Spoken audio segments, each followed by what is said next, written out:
Welcome to another edition of the USF Football Radio Show, and welcome to Homecoming Week. The Bulls have the Houston Cougars coming in Saturday night to Raymond James Stadium. Much more on that matchup as our hour progresses. Tight ends coach, recruiting coordinator Xavier Dye will be with us later in the hour as well. We begin, as always, with the head coach, Jeff Scott. Coach, a tough one up in East Carolina. Short week, trying to get ready for Thursday. Battling the elements up there and feeling good going into halftime. That was a nice first couple of quarters, and then things kind of went the Pirates' way in the second half. Yeah, really, it was one of those games that's a tale of two halves. And, we knew that it was going to be important to get off to a good start, and, really pleased with a lot of things that we did there in the first half. And, to be able to go down to score and then be able to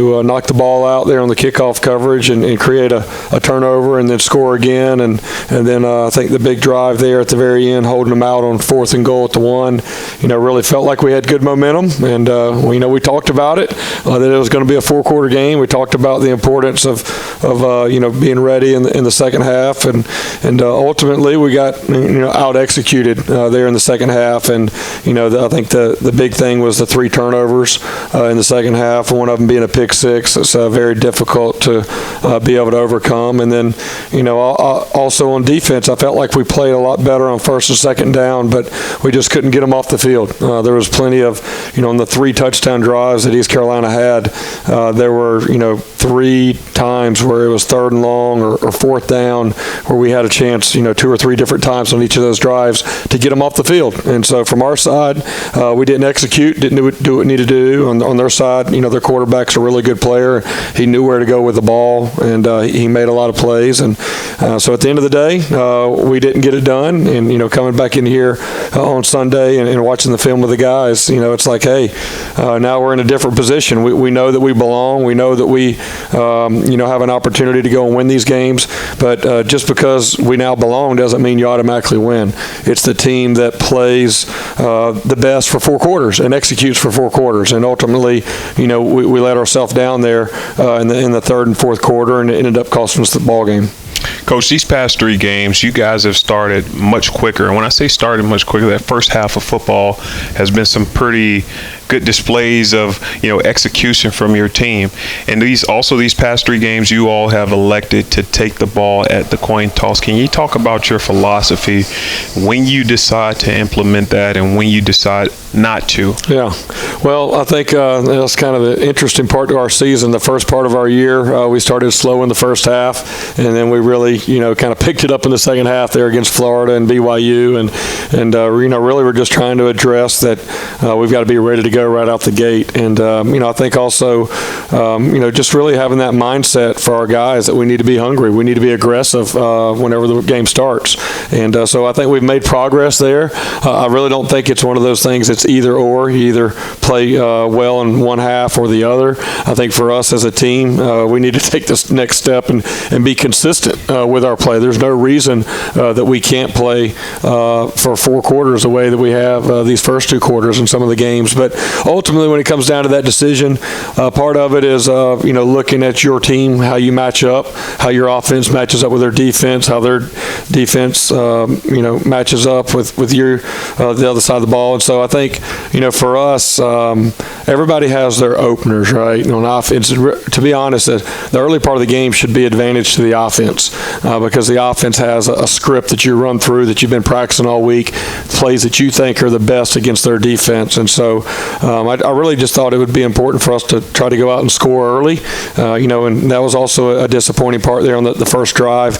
We had an opportunity to get down there and had it, 4th and short, and we're not able to get points there. And then the next drive, we ended up fumbling the ball. So, we had some opportunities, even though we had the lead there in the first half. We really had some opportunities that it could have been a bigger lead and should have.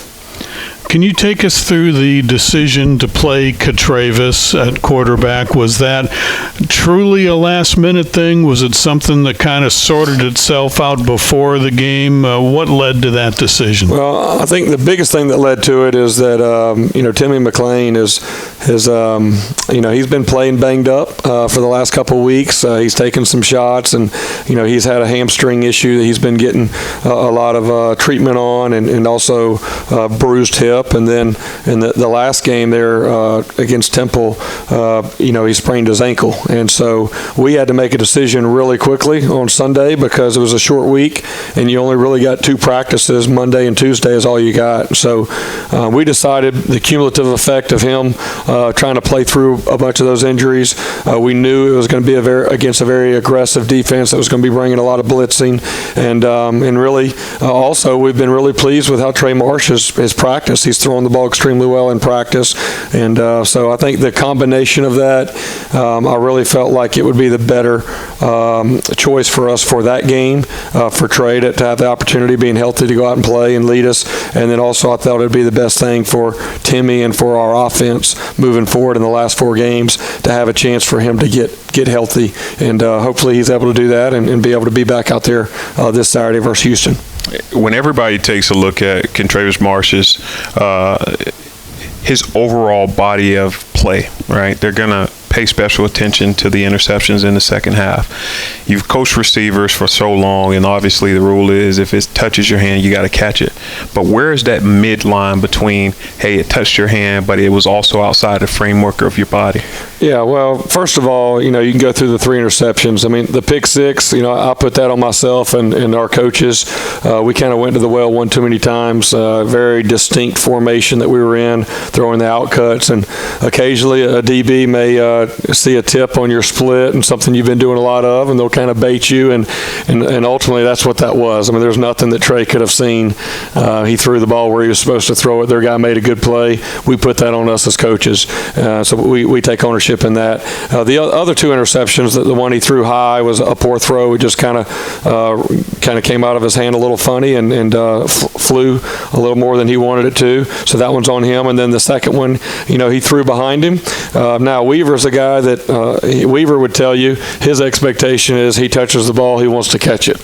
But at the end of the day, I would say Trey had a couple throws on those bang 8 routes where he was throwing the ball behind, and he needs to put that ball out in front. So he would tell you that he wants those throws back, and if you really take those throws away, which you can't, but if you do, he really was able to move the ball and do some things. And for us, decision making and the run pass, the RPO against a very aggressive defense, I felt like he did some good things, but ultimately the 3 turnovers ended up being really, really costly to go with the first turnover that we had there on Weaver's fumble in the first half. Is it footwork sometimes on the inaccuracy? Is that one of the things he'll need to work on moving forward? Yeah, it's a little bit of that. Some of those throws, the one that he threw that was behind Weaver was an RPO. So just what you're saying, you're going from a stance where you got a chance to hand the ball off, and then you immediately got to switch your feet and be able to deliver the ball. So yes, it is being able to be in a little bit better position, but he throws that ball 100 times during the week. I mean, that's one of our top routes, and it's also really his first opportunity in a long time going out there and starting on that stage versus an aggressive defense. So I believe in Trey. I think he's got a big future here.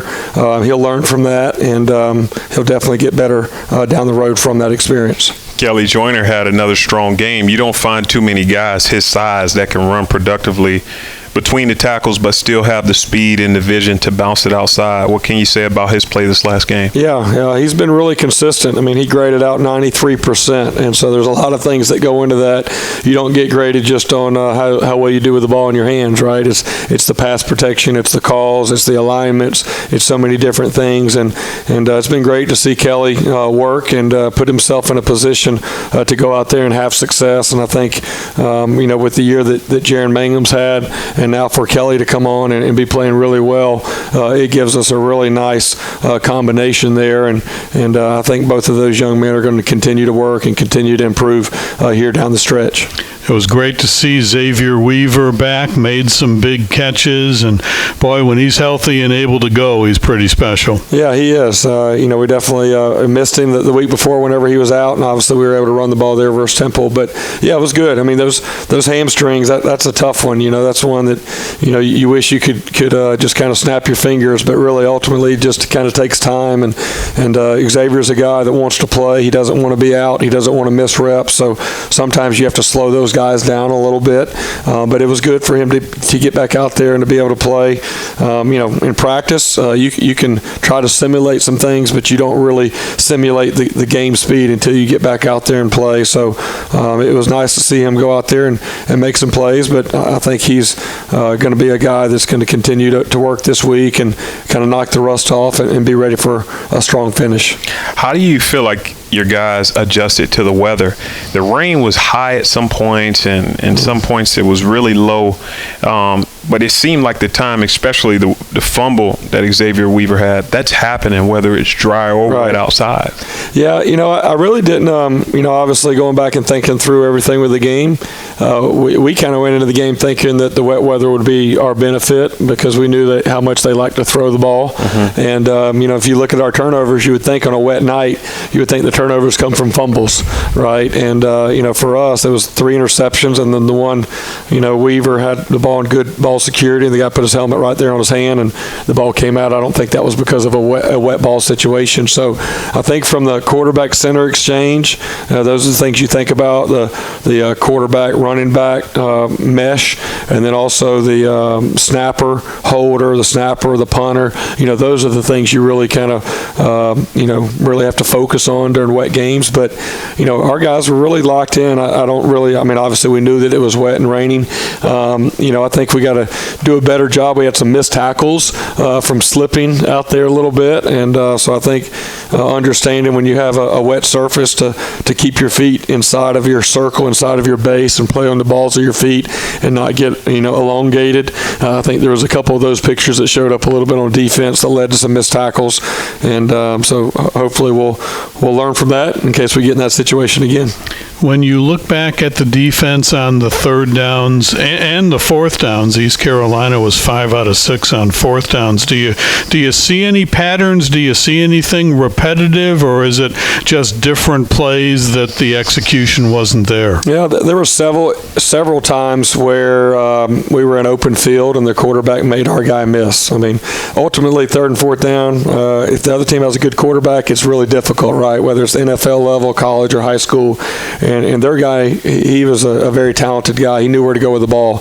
And where we are defensively, we're not in a position we can just get up in somebody's face and bring the house, So you got to kind of pick your poison. Sometimes you're going to play man. Sometimes you're going to play zone. You got to try to mix it up and give them different looks. And this quarterback, he knew what look we were in. He knew where to go with the ball. And so there was some of that situation.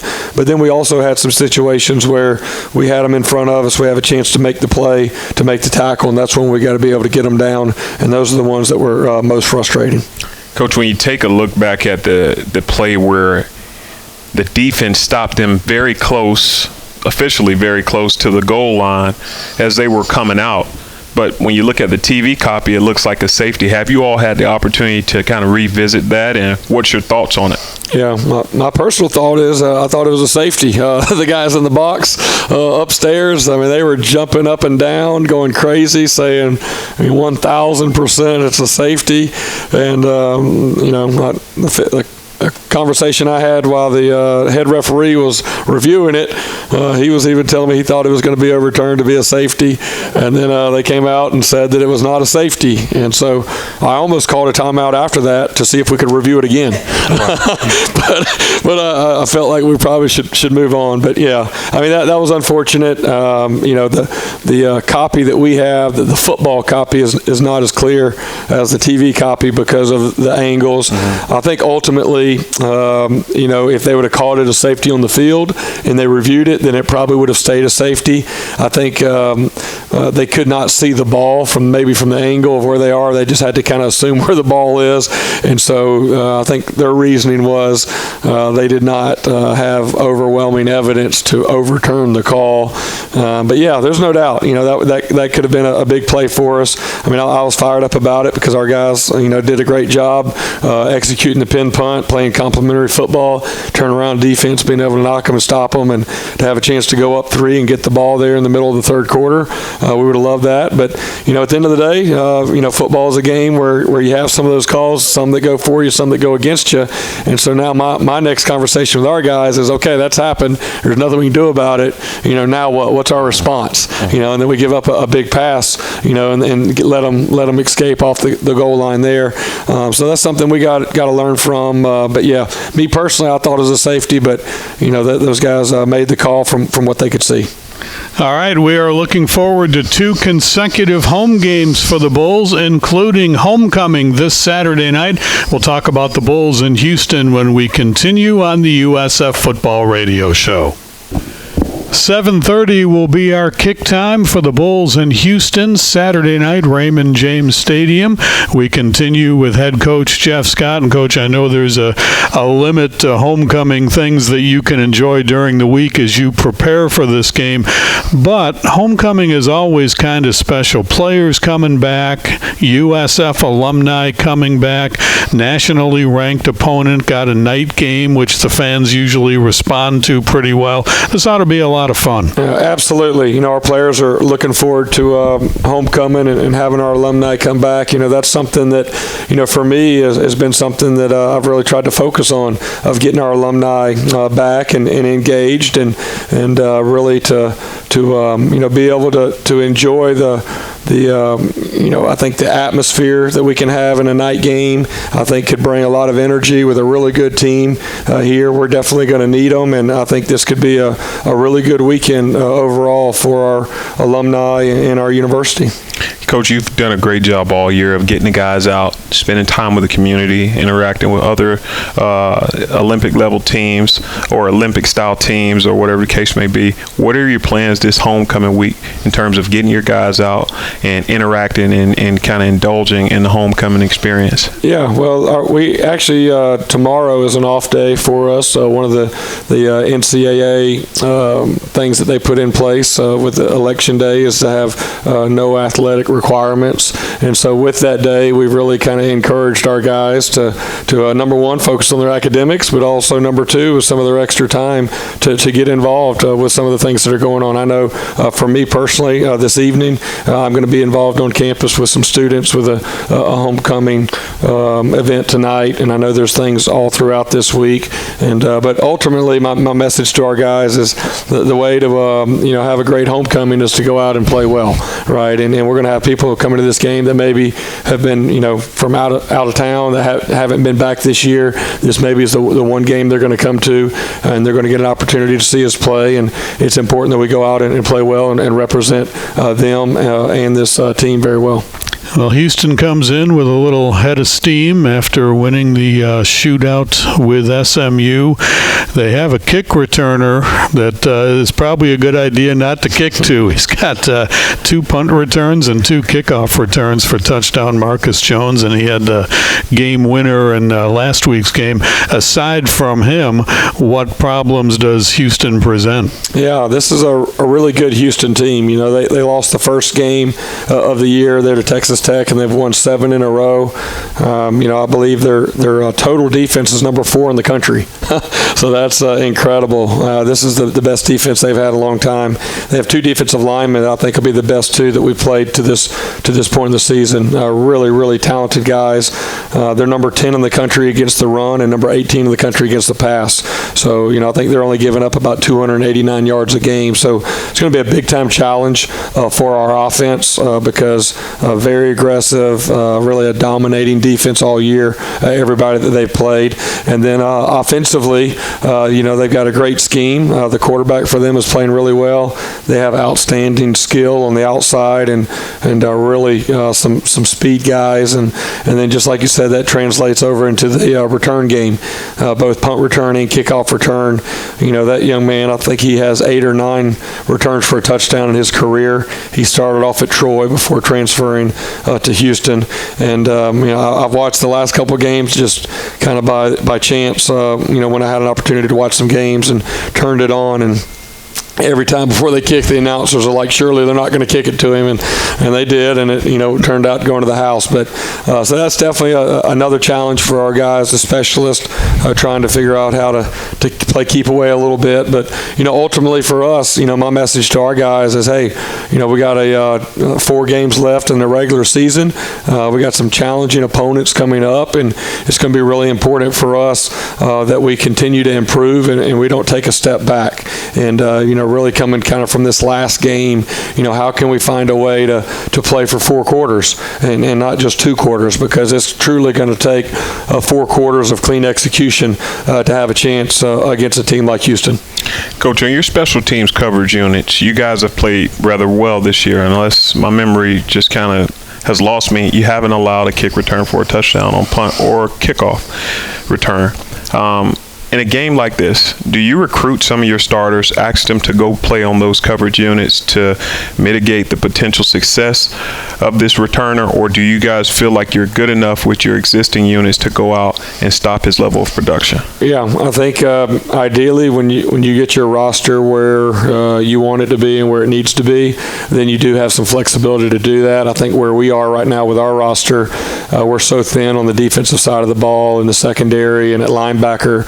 We really don't have the luxury to do that. Dwayne Boyles played 84 snaps again, this past week.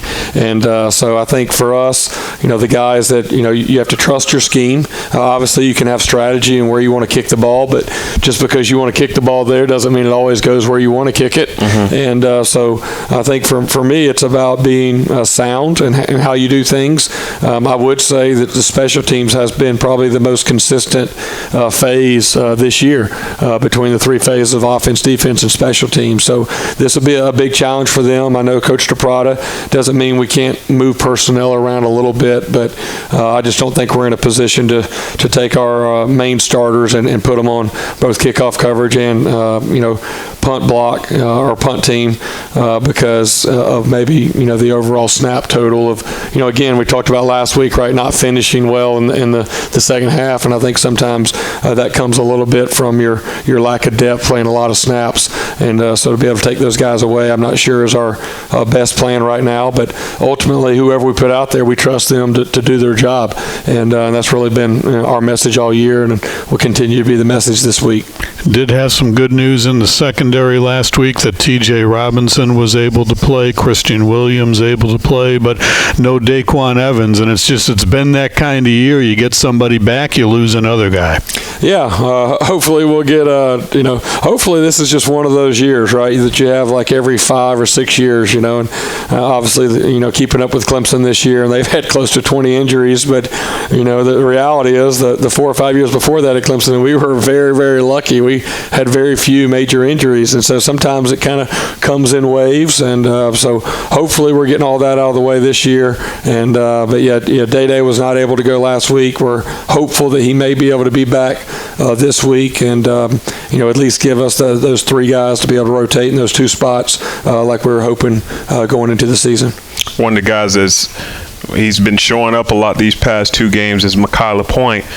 Had a nice leaping catch for an interception. Unfortunately, he couldn't get his feet in bounds last week. Yeah, Mekhi is a guy, it's really important to him. He's one of our leaders. He's a guy that studies the game. He puts in extra time in the film room, and he asks really good questions in his meetings. And I think just his overall football knowledge is something that really helps him. So when he's out there and able to kind of get a jump on a throw or a route or something like that, I think think a lot of that comes from just his overall preparation that he's put in. And yeah, I saw that play they made over there. I thought we were going to get the ball there, and again, it's a game of inches, right? Just a couple inches there out of bounds. But the way he's playing, he's going to find some of those balls here before the year's over. We're going to talk with Xavier Dye in the next segment. He was the first on-field coach that you brought in when you came to USF. You modified his duties a little bit going into year 2. You knew where to find him. It's a Clemson connection, so you went out and got him pretty quick after you took the USF job. Tell us a little bit about what he brings to this coaching staff and why you selected him. Yeah, well, number one, he's a competitor. I had the opportunity to coach him whenever he was playing receiver for us at Clemson. I was his position coach, and just watching him go out and compete every day, his attention to detail, his discipline and what he was doing, those things kind of carried over. And then, a few years later, he came back to Clemson and was a graduate assistant working with myself with the wide receivers. So I worked with him for several years. Then he got his first opportunity to go as a full-time coach, as a receivers coach at West Virginia. And then whenever this worked out and I knew I was coming to Tampa, he was one of the first guys that I called. And he's doing an excellent job working with our tight ends, and then also as our recruiting coordinator. There's a lot of things that kind of go on behind the scenes within your recruiting, and Xavier has a really good feel for that. He's got great energy. He's able to establish relationships very well with the prospects, with their families, and I think he's going to be one of the rising stars in our profession. Coach, what's been your theme? I know you talked about it. It's always, hey, it's about us. But this week, going into a game, not taking a step back, what's the conversation that you're putting out to your guys this week? Yeah, the biggest thing is how we're going to finish, right? We got 4 games left. We've been through a lot in the first 8 games, and I think even though we haven't played exactly the way we wanted to in this last game, I feel like overall as a team we've been getting better this year, where I may not have said that last year. And so the big thing that I want to see for us as we're getting ready to play some really good opponents here to finish the season is, can we continue to make progress? Can we push through? And can we feel better about where we are at the end of the season than we were at the beginning of the season? And that's exactly what I expect with the way this team's going to finish. Coach, thanks. Good luck. Great. We'll see you out there. Thank you. Go Bulls. Head coach of the Bulls, Jeff Scott. It's USF coming up in the homecoming game against Houston Saturday night. Stay with us. Xavier Dye will join us in our next segment on the USF Football Radio Show. Welcome back. We've got football at Raymond James Stadium. It's the first of 2 consecutive home games, and it's homecoming, the Bulls and Houston, 7:30 on Saturday night. Xavier Dye joins us now, tight ends coach, recruiting coordinator. Yes, sir. That's a lot of work. Which do you enjoy more? Both. I mean, it's all really good. I enjoy it. It's part of why I'm here. I'm just dealing with people and just helping young men along the way. So that's really all it's about, and just building relationships and just having a positive attitude, bringing energy to it, and just doing your job to the best of your ability. You got a fast call when Jeff Scott took this job. Oh, yeah. What'd you think when the phone rang? Oh, it was a pretty quick decision. Being up in Morgantown in the snow, and then now you come to Tampa in the great weather. Pretty much a no-brainer whenever he called me and stuff. So I was very excited and just happy for the opportunity. When you look back at your recruiting experience coming out of high school, now you're on the other end and you're the recruiting coordinator. What stood out for you when you were in high school, and what helped you make the final decision where to commit your amateur athletic and your academic life for the next 4 years? Yeah, I would say just the relationships I built with Coach Sweeney, and then Coach Ron West was my actual recruiting coach for that area, and he was just a genuine person. Every time he saw me, he'll shoot me a quick text or something like that. Be like, you the man, X-Man, or something like that. Just anything. And he always kept great conversations. He was a great family man, and he was always communicating and all that. And that's what really stood out. And that's the things I take when I'm recruiting these guys. Like, you got to communicate with them. If I'm not talking to them, I feel like I'm not doing anything, right? So I'm sure they get tired of me, but you got to communicate. Because if you're not, somebody else is. So exactly. I don't want to miss out on it, but it's just part of it, and I enjoy it. And you're helping, like I said, these young men achieve goals that they've set for themselves, and get them to a place where they get a great education and be able to strive on the field as well. It really hasn't been that long since you went through the process as a student athlete, but things have changed a lot, I would think. I mean, social media wasn't quite as prevalent then. Guys are getting graphics thrown at them now, and they're getting texts and phone calls. And how do you, as you look at the process and how it's changed in the last 10 years, does it surprise you? I mean, are you surprised where we're at now? Not really. It's just that, everything's evolved, I guess. Not really evolved. It's just, I guess the technology and all that stuff has just changed. And like you said, there wasn't many of the social medias then. You had like the MySpace and all that, but it was like AIM, but it was coaches didn't have it. Yeah, exactly. Right. But that's all you knew. And I don't remember many graphics coming to my phone. You can get good pictures to them phone.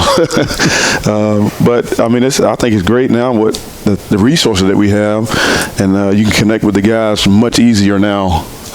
Back then, it was a little bit tougher because of the things that you didn't have. But I think it's awesome being able to send them a nice graphic, and of course it might symbolize something of a rap artist or a new game system or something like that, and they love those things. So when you take a look at how much the tight end position has grown in advance, it went from being, and I'm talking specifically on the pro level, right? It went from being the Antonio Gates to the Gonzaleses, and then you saw Vernon Davis come on the scene, and that's when you really, in my opinion, I mean, I'm not 50 years old, 40 years old, but that's when you saw the position started to evolve. Like, wow, this guy runs a 4.3, but he's a tight end. You take a look at the guys who are, the leading tight ends in the NFL. You look at Kyle Pitts.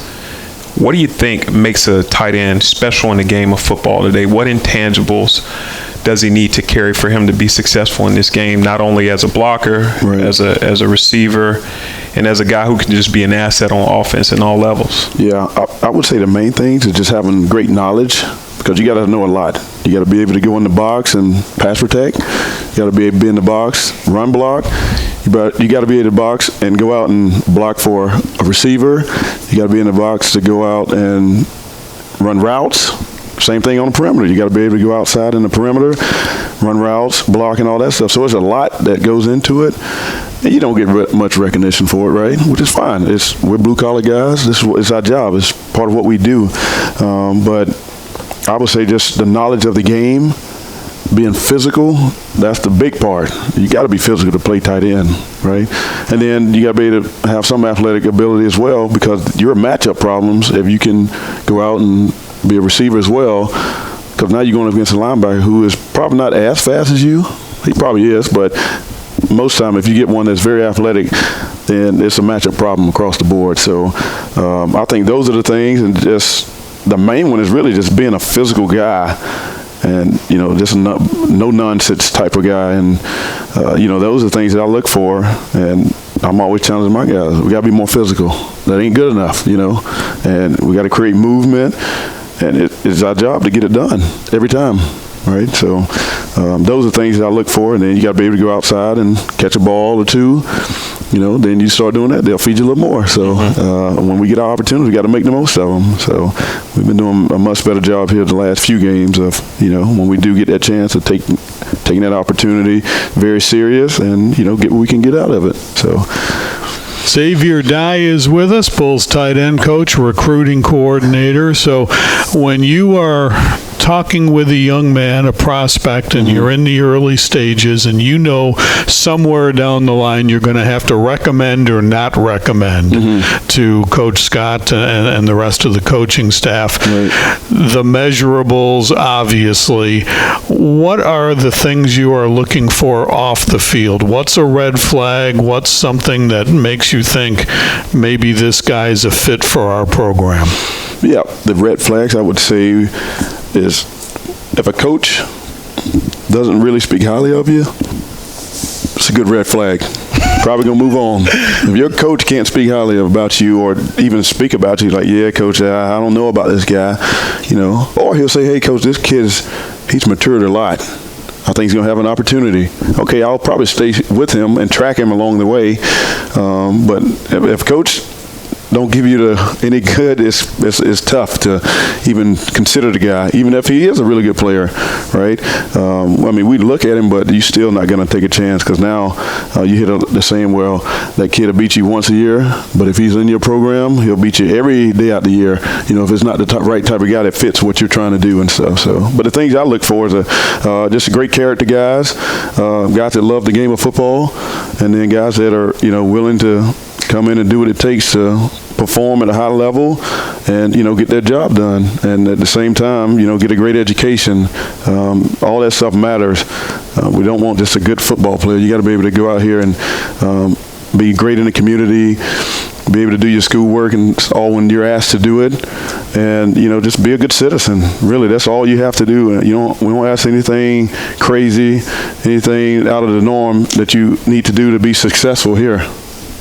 When you take a look at the play, right? Mm-hmm. One of the guys in your room chased down a defensive back and prevented him from scoring. Mm-hmm. What did you have to say to him when you guys got in the film room the next day and was able to watch that? Because you just don't see that happening a lot. Right. It's like effort play, right? And we preach it all the time. And on the offensive side of it, we always say, hey, we're chasing the ball. So if you see in a game, like when that ball's thrown or ran, those guys should be moving towards the ball every time. Mm-hmm. If not, it's a loaf, right? It was a great heads-up play by him because he said he heard somebody, and he just so happened to look back. And the great part about it is the initial reaction. He took off right away. Most people are going to stop, give you a palms up, like, what the heck's going on?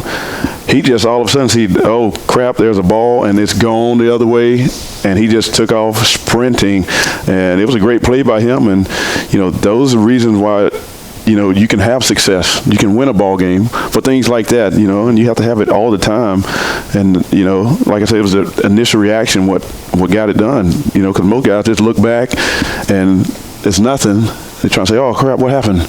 But he just turned and burned it right away. So It was a heck of a play by him. And, those are the things that you can build off of as a new program. And, when you're trying to get things going in the right direction, those are the things you can see signs of the guys. They're playing with great effort, right? We'll get all the other things as we keep climbing and, improving as we go.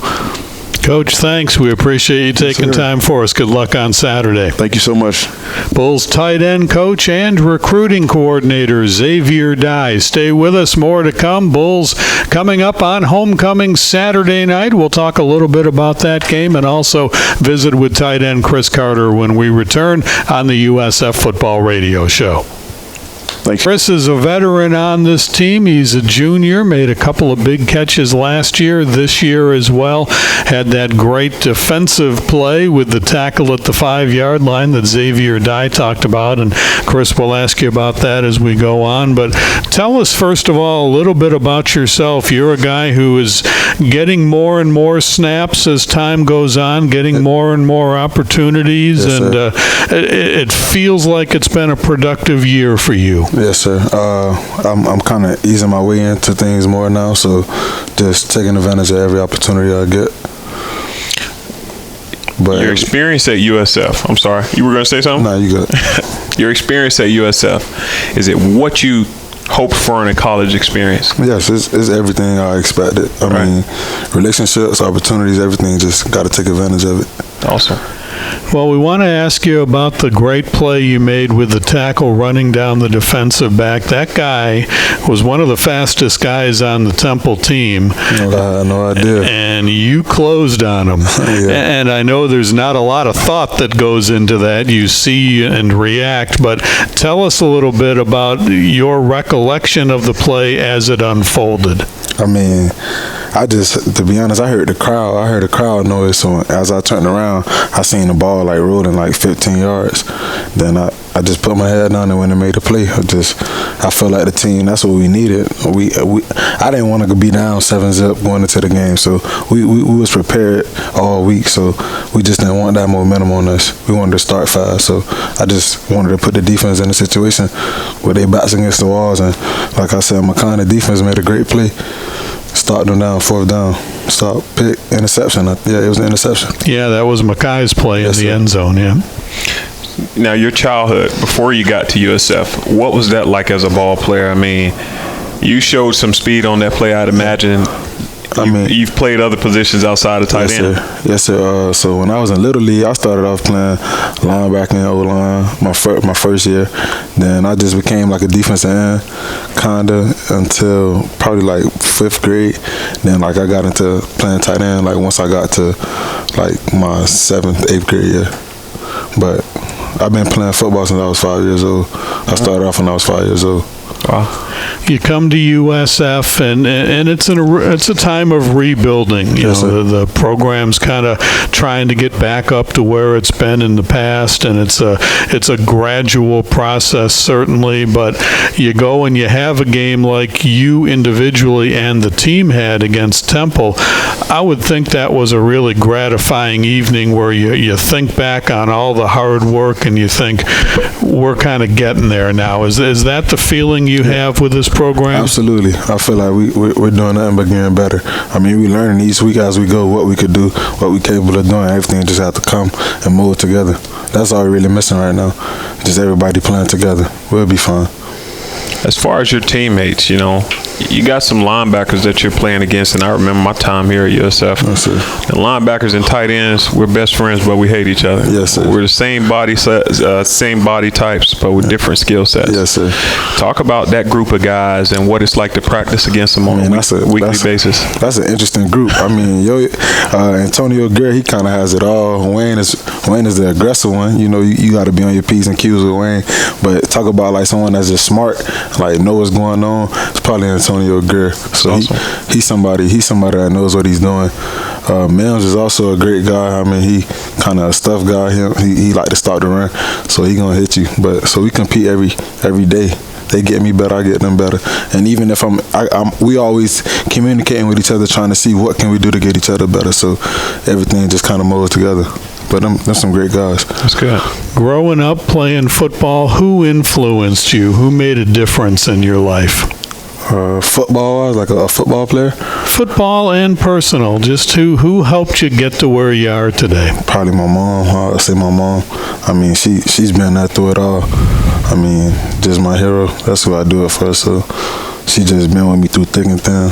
Like everything we could think of, she been there. My good times and the bad times, she just always been there for me.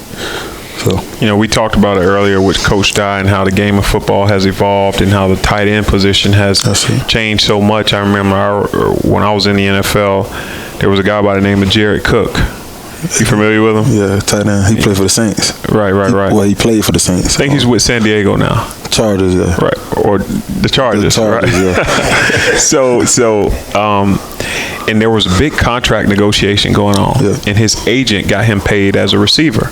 Okay. Because he was split outside more times than he was attached at the line of scrimmage. He was more flexed out. Right. So how much have you had to work on your game almost as like a split out or slot receiver as opposed to that true tight end working in the U or the Y position? I mean, it's just kind of studying and knowing football. I mean, it was a little bit of hard for me, like in high school a little bit, trying to like transition and like, because high school ball is more like is more organized, unlike Little League. So when I got to high school, I kind of like focused on it more, and my coaches was on me. So I mean, it kind of came together, but it's like I basically put whatever I could do, I know I could do it. So that'd be my mindset.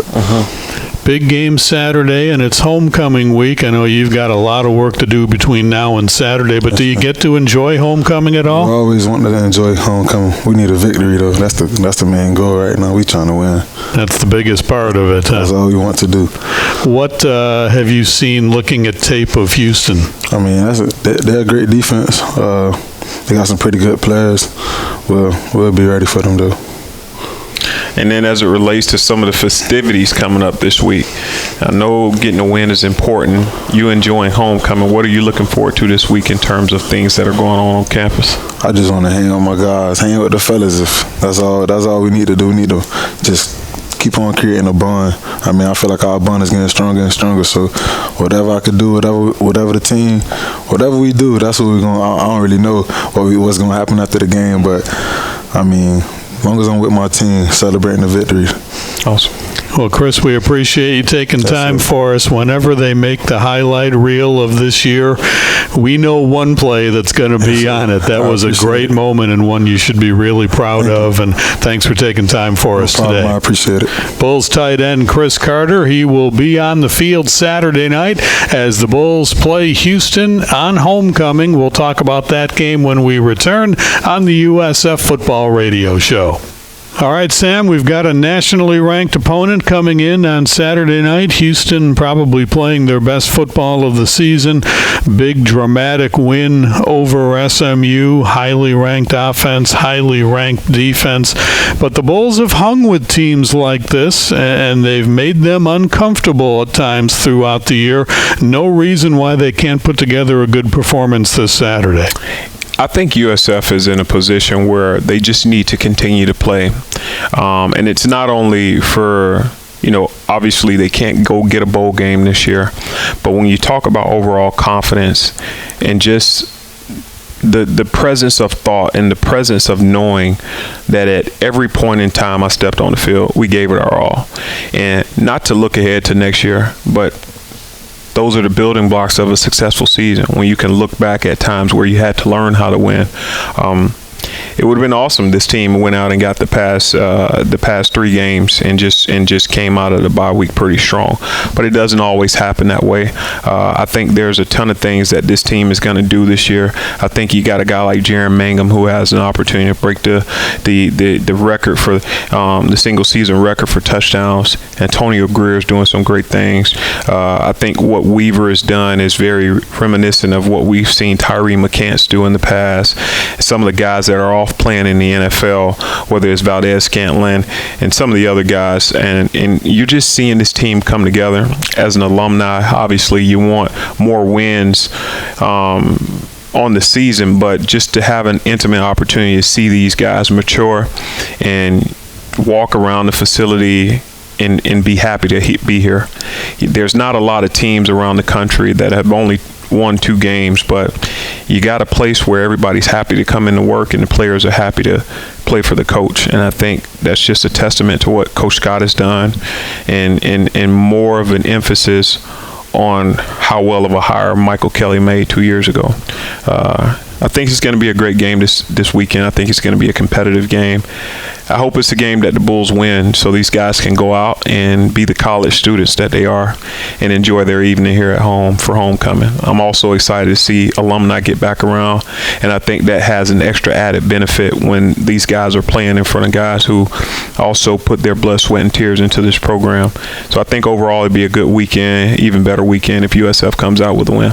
Come on back, USF alumni. We're looking forward to seeing you Saturday night at Raymond James Stadium for the Bulls and Houston. And we're right back here next week with another edition of the USF Football Radio Show.